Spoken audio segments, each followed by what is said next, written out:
A very good morning to all of you. So what we are doing right now? What are we doing right now? We are just communicating, right? So don't you think that communication play a very important part in our lives?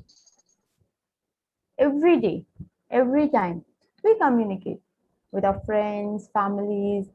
When we are in the college, we communicate with our faculties, our friends. At home, we communicate with our family members.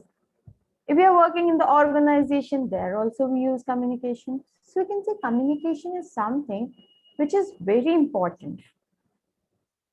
I remember when the very first day, when someone just came and told me that they'll be taking a session on communication for all of us. I was like very surprised. What communication? We all know how to communicate. So why someone is going to take session and are they going to teach us how to communicate? We have been doing that regularly, right? So listening to that, I was very shocked. No, I was not in a mood to attend those classes also. But then after attending first session, I realized that yes, we know how to talk, but when it comes to really communicating, we are not that effective when we communicate. There are a lot of things which play a very important role while communication. And one of that thing is the way you are communicating. You need to know the formal as well as the informal way of communication. Like when we are in the organization, there are different types of communication which takes place, right?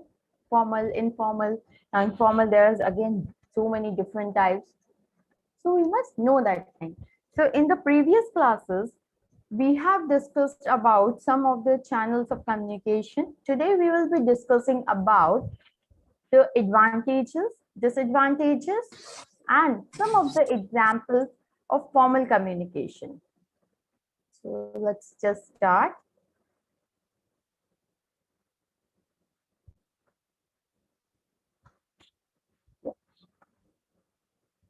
So what are the advantages of formal communication? What do you think, according to you, are examples? Like in organization, we usually follow the formal chain of communication, right? We communicate formally whenever we enter the organization or we are communicating professionally somewhere.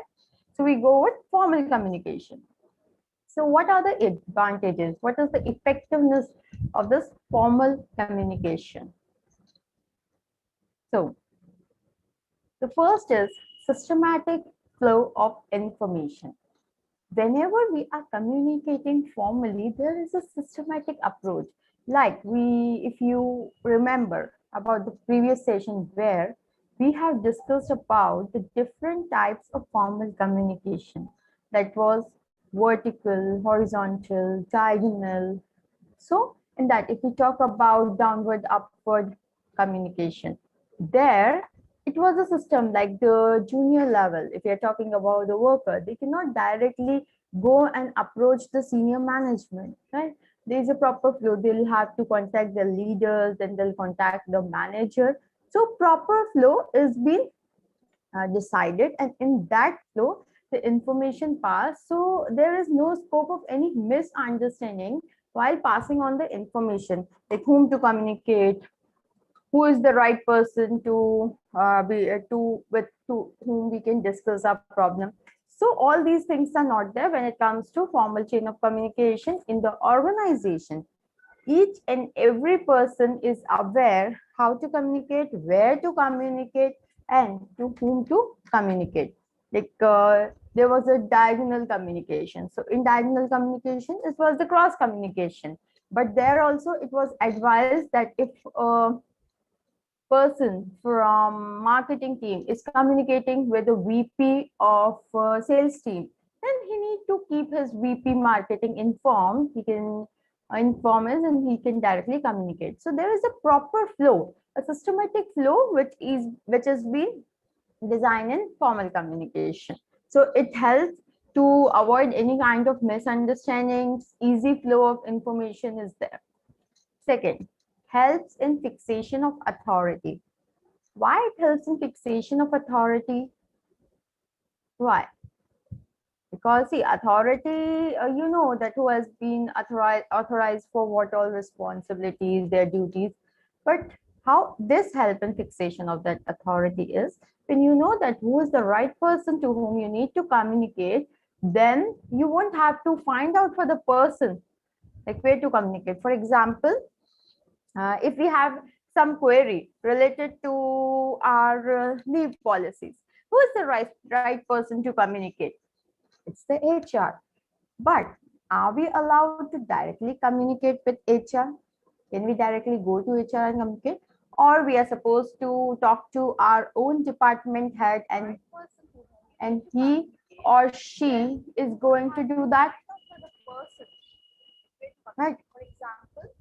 So we need to decide that thing, that where we will be communicating and how we will be communicating. Right. Okay. So along with that, the main one more important thing in fixation of authority is it have a clear picture of communication so that there are no chances of any misunderstanding or approaching the wrong person and then saying that my problem was not solved. Many times it happens that we approach the wrong person and we say that this organization doesn't look after the problems of the employees. So the reason here is you're not approaching the right person. So in the very initial stage, they clearly communicate to all the employees that this is the way you need to communicate, and these are the authorized person for the respective field, and you can directly approach them in case of any doubts. Now, after this, the next point says sources of communication can be easily located. Yes, because you know which person is responsible for which department. That is very clear. No random person can come and say that okay, for this you can communicate with me. That thing is not there. So the sources of communication is easily locatable. They can easily be located in the organization. Next, facilitates managerial control. The complete control is there because here the gossiping part is not there. That within 5 to 6% you are talking and the things will be considered, or directly you are going to the top management and you are speaking about anything. That is not there. The control, complete managerial control is there. You cannot go beyond that. If you have some problem, if you want to discuss something, if you have some idea, there is a path you need to follow before your creativity, your idea reach the top management. So there is complete control by the manager in the way the communication takes place in the organization. Helps in coordination of activities and efforts. As we all know that the clear flow of communication is there, clear channels of communication is there, the flow is being decided in the organization. So it helps in coordination. The coordination of activity becomes very smooth and very easy to be done because there is complete control of in the communication of one person. Now, advantages. Along with advantages, there are some disadvantages for everything. Right? Whatever we do, advantages are there. Along with that, disadvantages are also the internal part of everything. So same here, we have some disadvantages of formal communication, that is time consuming. Okay, how it is time consuming? What do you think? Why I'm saying it to be time consuming? Why? See, if we talk about time, we're going to directly, for example, there is a complete chain. The chain is like the manager coordinates with the team leader coordinates with the employees, and then employees coordinate with the workers. Okay, maybe we have this 4 chain. So if the worker wants to communicate anything, he has to go to the employee, then he'll go to the leader, then he'll go to the manager, right? Team leader, then he'll go to the manager. This way, there are more chances of miscommunication. There are more chances that what exactly the worker was trying to communicate didn't reach the manager in the same way. There can be some addition of words, some deletion of the phrases, deletion of the word, or addition of some extra content that can be there, one possibility. So what will happen? The feedback he will get, the solution he'll get from the manager may not solve his problem completely because the communication, the information which has reached the manager is not exactly the same. So here it is very time consuming because there are chances that the process might have to go through the same thing again, or even if it is not going again, if it's one time, then also with three different person, when the information is flowing, that is going to take a lot of time. Because now if I would have been given the authority to directly talk to the manager as a worker, then the both two persons will not be involved. So I'm not ideally taking their time. They're also not sparing time to solve my problem. Right. So this way, when we have to go with the proper direction, then a lot of chances are there that is going to take a lot of time. For example, when we were discussing about the forms of channel, we have discussed that the VP production can communicate to VP marketing, but VP production cannot directly contact the employee of marketing team, right? So here the chain goes like VP will sales will talk to marketing, marketing will get back to the assigned person will come up with a solution to VP marketing, and then he'll communicate the solution to VP sale, and maybe VP sale will again communicate it to his team. So entirely it's taking a lot of time. That's why we say that the formal type of communication is very time consuming. Lack personal touch and involvement. Why? Because whatever you are thinking, whatever idea you are giving, you are not the only person who is presenting it in front of others. It's going through a channel, and maybe at times it may be possible that your name is not being told when the idea you have come up is very great. Secondly, the decisions are taken by the top management. So here person thinks that why we are not being involved in any kind of decisions, because it's just the information which is being circulated to them. It's not the decision making authority or involvement in the decision making, which that right is not given to them. So here they lack that personal touch of involvement within the organization. Rigid and time bound. It's very rigid, as you know, that we have to follow the proper chain. So it becomes very rigid that every time we have to go to this person, that person, and if it's time bound, then it is very difficult to get that thing done right on time. Expensive, so expensive too, as we have to follow the this proper process, that definitely it's going to be an expensive affair for the organization. Now, we'll discuss here some of the examples of verbal communication. So, verbal communication, the first example is verbal communication for supervisors. Now, if these supervisors are using this form of verbal communication, so how they can communicate more effectively? So the best supervisor don't merely tell their subordinates what to do and expect them to listen. They're good subordinates. They simply don't say that this is the task you need to do, and they just want that, okay, these person just listen to me. They should not come back with any question. They should not fire back questions to me. And as soon as I have given them the task, they should do that. Instead, they employ active listening skills to understand employees' needs, perspective, engage in verbal negotiation to address and diffuse issues, and capitalize upon opportunities to praise individual and team achievement. A good supervisor, a good leader is one who asks the employees to take part in the discussion, actively listen, understand. He is a person who listens to them, understand their needs, understand their perspective, engage them in the discussion to address their problems, their issues, and give them the opportunity where he's praising the individual and the team achievement. So here, how a good supervisor can communicate more effectively is advising others regarding an appropriate course of action. He advises others that this is the appropriate thing you need to do and this is how you need to do. He always give credit to others if they have achieved something, if they have gained something, if they were able to give their best performance, if the team gave their best performance, then he give credit to the team members. He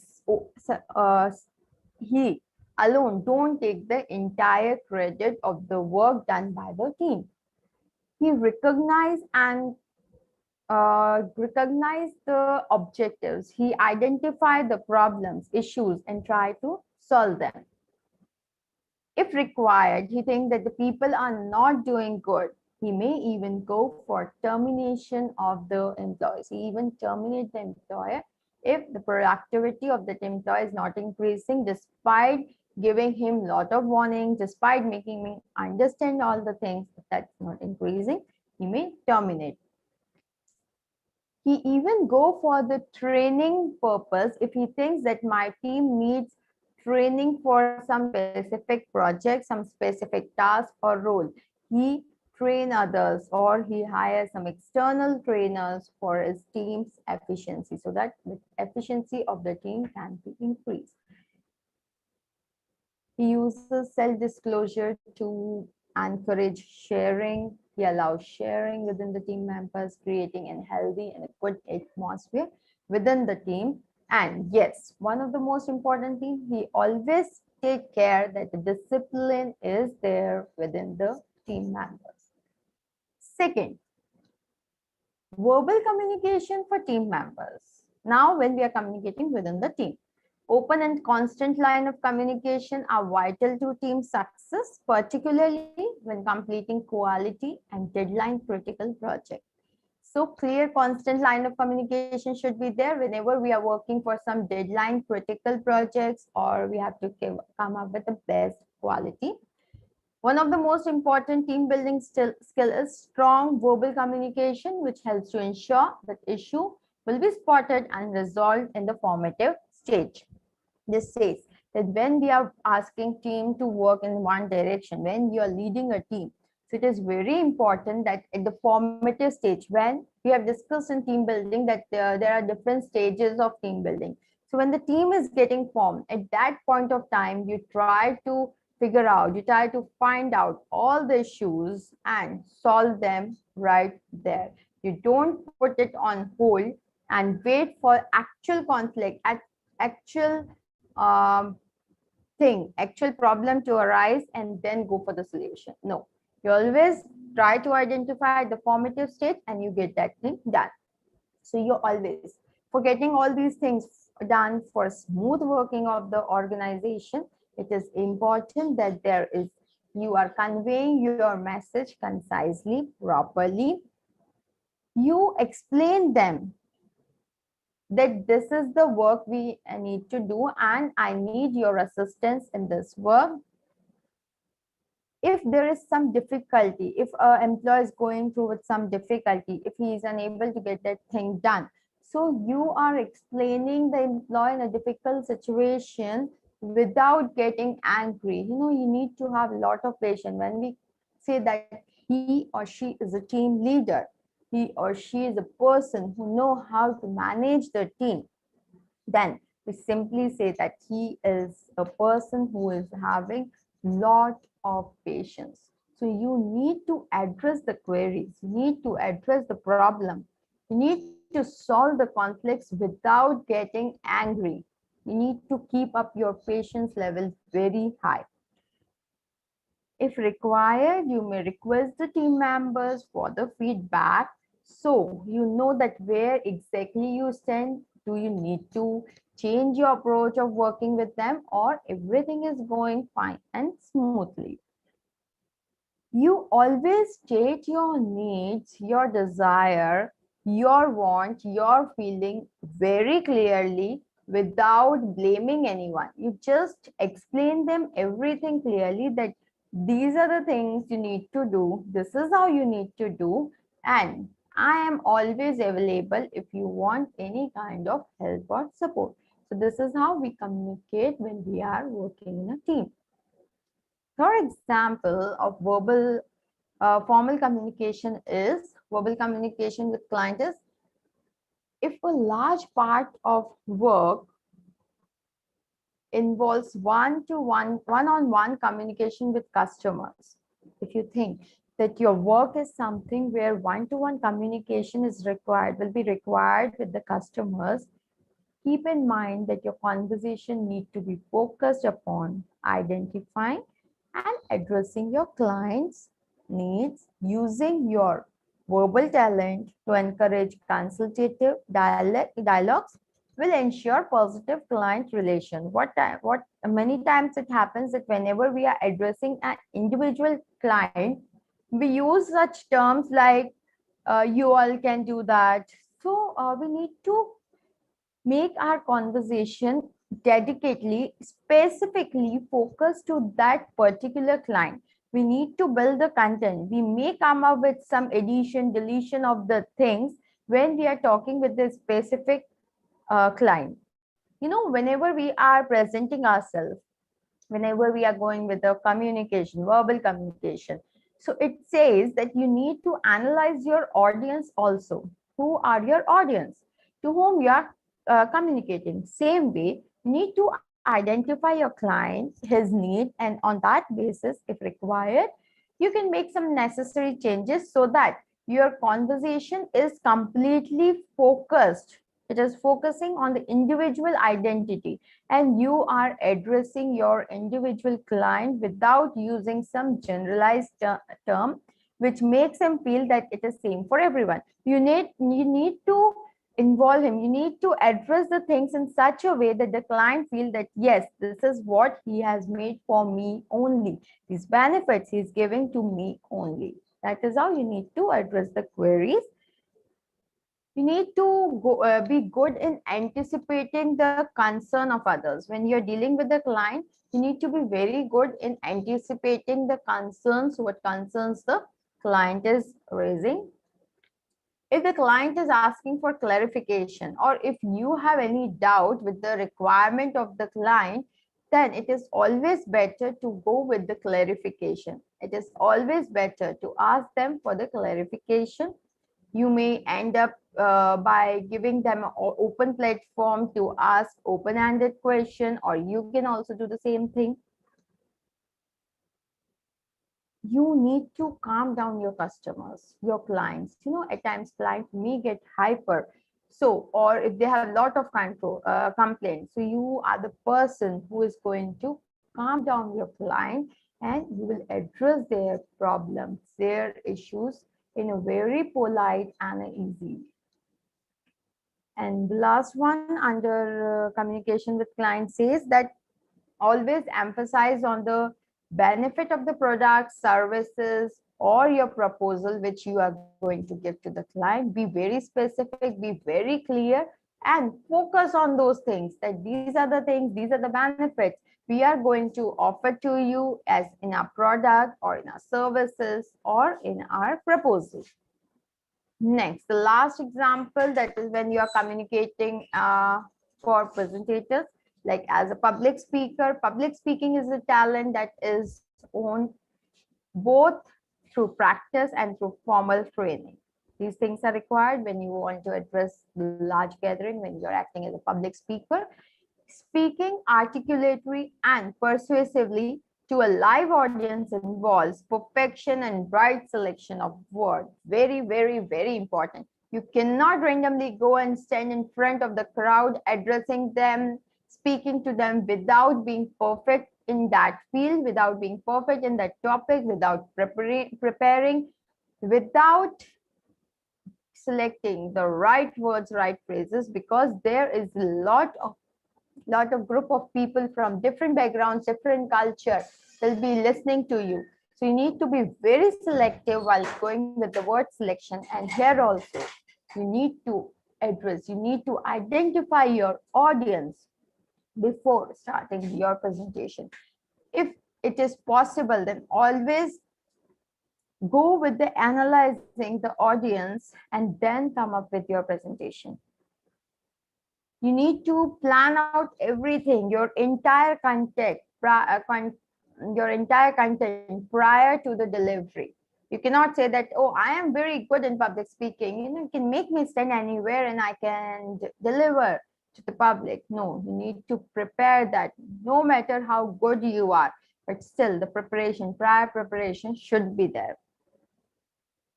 Whatever you are speaking, make sure you're speaking very clearly and communicating very properly.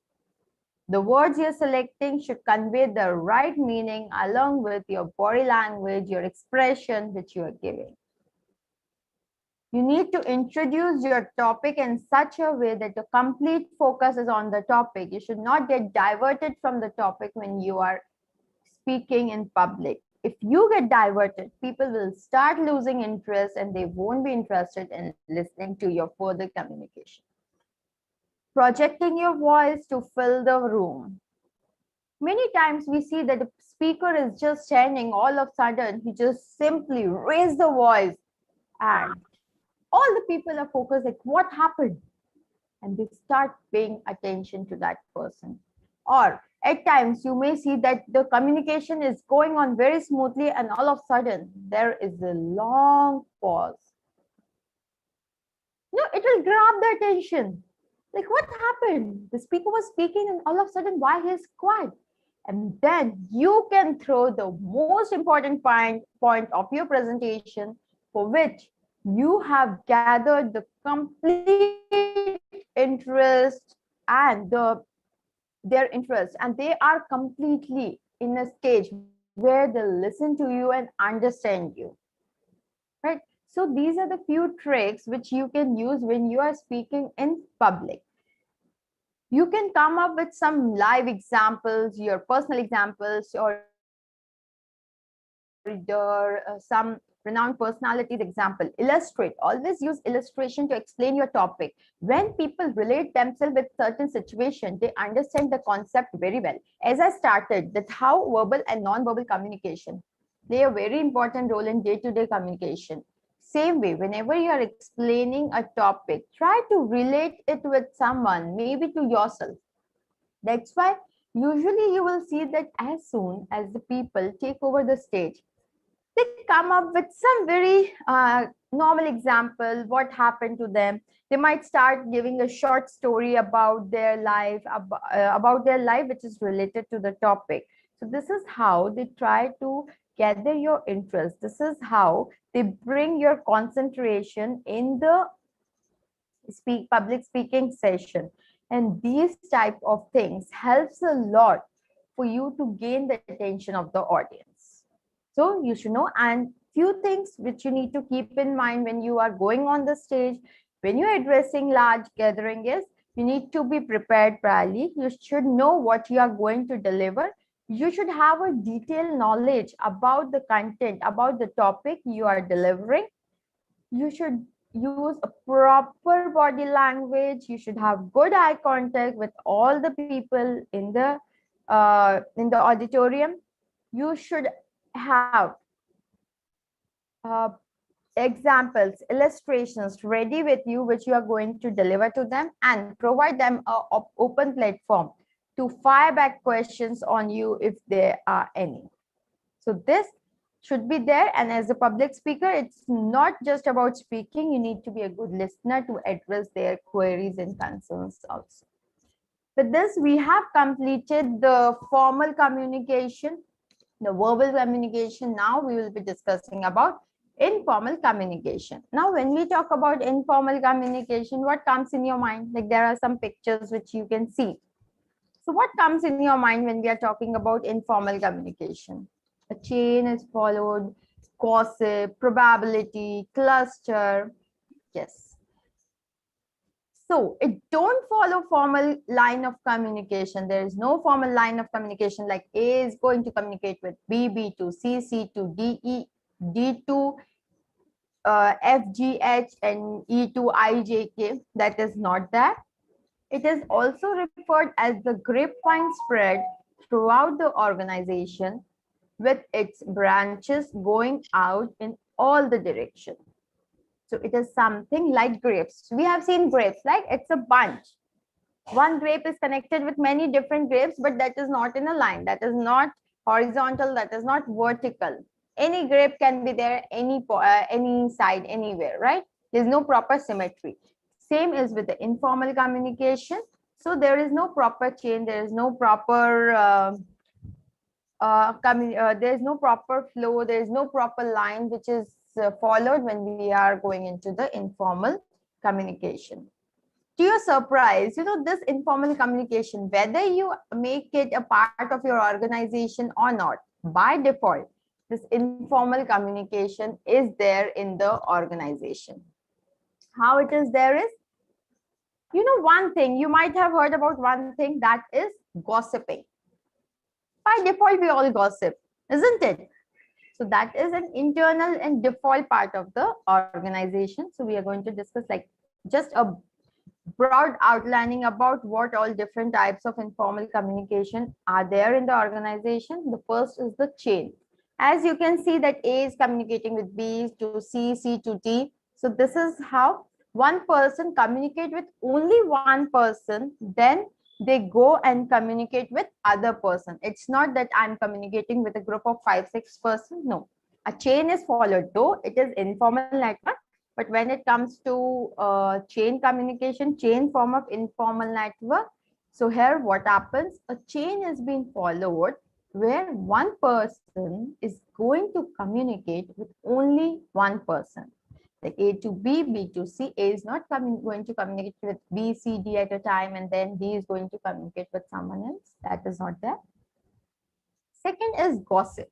Gossip, we all know, a group of people is sitting together, one people is speaking, rest are listening. So group communication where everyone is talking to each other informally. They are talking to each other, they are passing on the information from one person to other, and no flow is there. Like as you can see in the picture, it is A is communicating with B, C, D, E, F, G, H, I. Same way H can communicate with W, X, Y, Z. So this is how gossip happens. The thing which we are doing in our colleges at home, right? Group of people sitting together and we are talking about anything. That is the second form of communication, that is gossip. Third is the probability. What is the meaning of probability? It is related to a mathematical term, right? What is the meaning of probability? Or what you are understanding seeing this picture, seeing the image, what is happening in probability? Like A is there and then we have all the alphabets till T, K, A to K. So as you can see that A is divided into T. He is passing on information to the two different people. Those two different, he is randomly selected. Maybe for example, for A, F and D are the friends. A has given the information to F and to D because both are their friends and he is having some trust and faith on both of them. Same way for F, he has again selected two different individuals, that is K and G, on whom he trusts or he wants to share that information. Same happens with D. So it is a probability that every individual randomly tells other individual the same message. Same message. Whatever F is communicating with K and G and D is communicating with H and X is the same message which Mr. A has communicated to F and D. So it is like a probability chain which is continuing where one person is communicating randomly, selecting random individual, he's communicating the message, and same, those person are again selecting some random individual and they are communicating their message to them again. Next, the last is the cluster. What is cluster? What does this term say, cluster? Cluster is when one person share information with a group of selected individual. He is selected. He is having a selective group. He communicates. He share his information with the group of that people, and same way each one of them again share the information with other group, with another group of individual, and this is how the communication the informal communication takes place in the organization. So basically, if we talk about the different types of informal communication, there are 4 different types of informal communication. That is chain, where one person communicate with one person only. Second is gossip, where an individual communicate with a large group of people. Then is probability, selecting some random individual and sharing their information to them specifically. And last one is cluster, where you select a group of individual, you share the information, and the same thing is being carried out with from their side. So these are all the different types of formal and informal channel of communication.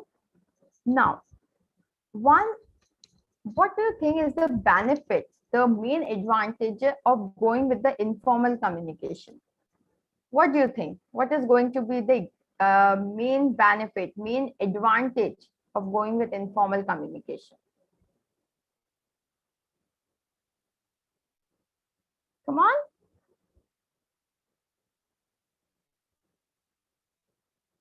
Okay, with whom you go for the informal communication? With whom you go? You go with the person with whom you're very friendly, you're very comfortable, you trust them, you have a strong bond. There only you go for informal communication, right? So same way, when we are going with the informal communication, one of the most important advantage of informal communication is it brings employees very close to each other. It develops the environment, a friendly environment, a friendly relation amongst them. It gives them an open platform where they are free to communicate in whatever they want to communicate. So it provides them a very good platform to communicate, to create bond, to build trust, and to provide and to share their creative thoughts openly. There's no formal way. They can discuss, they can come up with ideas, and it will give them a sense of belongingness. And it is even fast and effective too, because you're directly communicating, right? There's no proper flow. A manager can also be a part of that. Senior authority can be a part of that. There you are discussing, you are coming out with the ideas, you are explaining them, and it is just done in a very quick span of time. So it also saves a lot of time when we are going with informal communication. Yes, there are a lot of disadvantages too, and the advantages, disadvantages, and the characteristics of informal communication we will be discussing in the next session. Any doubts related to the formal communication advantages, disadvantages, you can ask right now, or the types of informal communication. If you have any doubts, please feel free to ask. No doubts? It's all done? Okay, so we are done with this session. Now in the next session, the upcoming session, the next session, that is at 9:50, that is of MS Office Basic. So you can join after 10 minutes. We'll start the class right at 9:50 with for the topic MS Office Basics. And we'll be discussing about the Word, MS Word. That's all for the session. Thank you so much. Bye-bye. Take care. Thank you, ma'am. Welcome.